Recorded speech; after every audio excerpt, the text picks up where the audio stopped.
নেপালে দুর্নীতি বিরোধী আন্দোলনে নিহত বিক্ষোভকারীদের শেষকৃত্য যথাযথ রাষ্ট্রীয় মর্যাদায় সম্পন্ন করা হয়েছে। অন্তর্বর্তী প্রধানমন্ত্রী সুশীলা কার্কির আহ্বানে কাঠমান্ডুর পশুপতিনাথ মন্দিরে নিহতদের অন্ত্যেষ্টিক্রিয়া অনুষ্ঠিত হয়।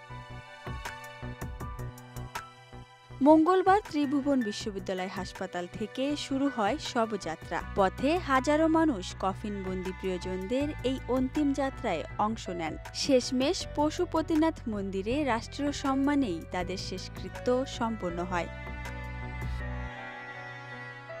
প্রধানমন্ত্রী হিসেবে দায়িত্ব নিয়েই দুর্নীতিবিরোধী আন্দোলনে নিহতদের শহীদ ঘোষণা করেন সুশীলা কার্কি। পাশাপাশি প্রতিটি পরিবারের জন্য অন্ত্যেষ্টিক্রিয়ার খরচ বাবদ ১ লাখ রুপি এবং ক্ষতিপূরণ বাবদ ১৫ লাখ রুপি দেওয়ার ঘোষণা দেন তিনি। ১৭ সেপ্টেম্বর জাতীয় শোক দিবস পালনের সিদ্ধান্ত নেয় সরকার।